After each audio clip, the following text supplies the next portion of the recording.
Dear friends, this is Nishant Rastogi and you are watching CNRI.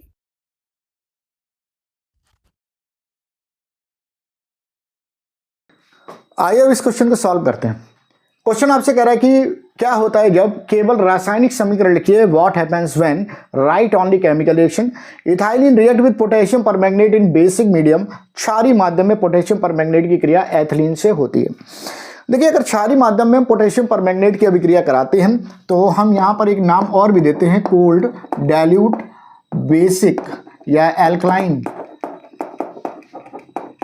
KMnO4, और इसका नाम एक होता है बेयर्स रीजेंट।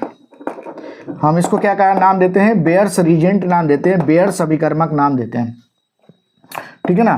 तो ये जो होता है वो बेयर अभिकर्मक भी कहलाता है, ठीक है। क्या होता है ये? तो ये KMnO4 तुमको समझ में आता है कि क्या एक ऑक्सीडाइजिंग एजेंट है, एक ऑक्सीकारक है, एक ऑक्सीडाइजिंग एजेंट है और ये कैसा है? ऑक्सीकारक है। तो ये क्या करेगा? इथाइलिन से अभिक्रिया करेगा और इसको चेंज कर देगा इथाइलिन ग्लाइकॉल में। कैसे अभिक्रिया होगी चलो देख लेते हैं। तो देखिए सबसे पहले हमने क्या करा, KMnO4 लिया और KMnO4 जो होता है वो एक्वस मीडियम में, बेसिक मीडियम में, मतलब बेसिक मीडियम में रिएक्शन करता है और रिएक्शन करने के बाद में ये क्या बनाएगा? ये बनाता है क्या है? MnO2 बनाता है और प्लस KOH बनाता है और प्लस यहाँ पर नेसेंट ऑक्सीजन बनती है। क्या बनता है? ये नवजात ऑक्सीजन है, ये यही रिस्पॉन्सिबल होती है किसके लिए? ऑक्सीकरण के लिए। तो ये नवजात ऑक्सीजन है, यहाँ हम इसको इंग्लिश में नाम देते हैं, तो ये नेसेंट ऑक्सीजन है, ठीक है ना। यही ऑक्सीकरण के लिए जो है वो रिस्पॉन्सिबल होती है, ठीक, उत्तरदायी होती है।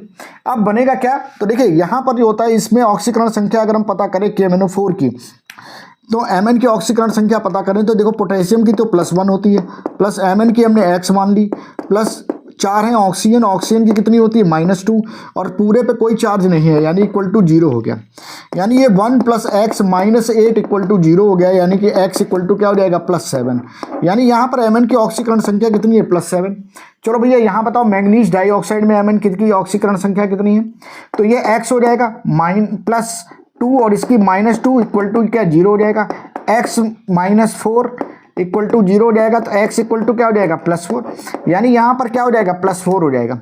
इसका मतलब ये हो जाएगा कि बेसिक मीडियम में यानी कि क्षारीय माध्यम में KMnO4 की ऑक्सीकरण संख्या में चेंज जो आता है, जो परिवर्तन आता है, वो कितने का आता है? वो पर एटम, एक एटम में परिवर्तन 3 का आता है। 7 से 4 हो गया, 7 से 4 हो गया, 7 to 4 हो गया, यानी चेंज कितने का आया? 3 का आया। कर चेंज से हमें कोई मतलब नहीं, हमें ये पता है कि भाई कंपाउंड क्या बनेगा, बट मैंने ये बता दिया आपको, चलो ठीक।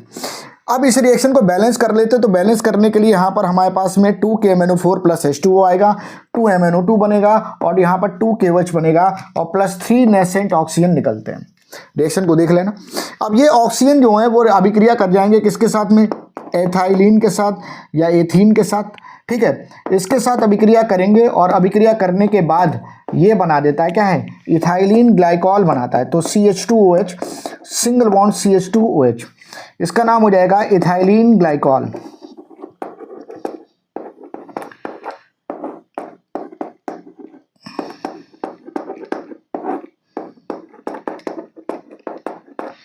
ग्लाइकॉल देखिए हम हर उस यौगिक को कहते हैं जहां पर क्या होता है? एडजेसेंट कार्बन पे 2 OH ग्रुप लगे होते हैं, ठीक है ना। तो हम उसको नाम दे देते क्या है? ग्लाइकॉल। ये 1,2-डाइऑल एक्चुअल में होता है। आप ये देख रहे हो कि ये 1 है और ये 2 है, तो इसका IUPAC नेम अगर आप लिखोगे तो ईथेन 1,2-डाइऑल हो जाएगा, ठीक है ना। तो 1,2-डाइऑल होता है और ये आपकी एथाइलिन है या एथीन है, ठीक है ना। तो कुल मिला के हमको समझ में आ रहा है कि पोटेशियम परमैंगनेट की क्रिया एथिलीन से करने पर जो होता है वो इथाइलिन ग्लाइकॉल बनता है और वो इस तरह से बनता है। अब एक चीज़ जरा इसमें रह गई, यहाँ पर आप देखोगे तो 3 नेसेंट ऑक्सीजन है और यहाँ पर एक ही नेसेंट ऑक्सीजन लिया है, तो इसका मतलब इसको मल्टीप्लाई कर देंगे 3 से, और 3 से मल्टीप्लाई करने के बाद इसकी फाइनल रिएक्शन को हम इधर साइड लिखेंगे। तो देखिए अभिक्रिया में क्या होगा? ये नेसेंट ऑक्सीजन चूंकि अभिक्रिया के बीच में बने थे और जो बीच में बनता है वो इंटरमीडिएट होता है और इंटरमीडिएट को फाइनल अभिक्रिया में काट दिया जाता है, हटा दिया जाता है। तो हटा दिया, तो अब क्या बना जरा देख ले। देखिए अभिक्रिया को लिखो जरा। तो यहाँ पर क्या हो जाएगा? ये 2 KMnO4, इसमें कोई भी चेंज नहीं है, प्लस अब आ गए तुम्हारे पास में ये देखो, इसको पहले लिख लो एथीन को। एथीन कितने हो गए, 3 हो गए, तो 3 ये हो जाएगा CH2 double bond CH2 plus. अच्छा अब आ जाओ जल। जल भाई कितने हैं, तो 3 जल तो यहाँ पर है और 1 जल यहाँ पर है। जल है तो कल है, तो टोटल कितने जल हो गए, 4, 4H2 हो जाएगा। ठीक है ना। अब इसके बाद ये इस अभिक्रिया में आगे क्या चेंज, आगे क्या आएगा, अब यहाँ से देखिए सब खत्म हो गया, 2KMnO4 इधर साइड खत्म हो गए, जल भी खत्म हो गया और ये भी खत्म। अब हम इधर साइड, तो अब क्या आएगा, 2MnO2 आएगा। तो पहले तो ये आ जाएगा 2MnO2 प्लस KOH कितने हैं, तो 2KOH हो जाएगा। ठीक है, और प्लस तुम्हारा इथाइलिन ग्लाइकॉल बन गया, कितने बन गए, तो 3 बन गए, CH2OH सिंगल बॉन्ड CH2OH। ठीक है ना। तो इस तरह से आप इस अभिक्रिया की फाइनल रिएक्शन लिख देंगे।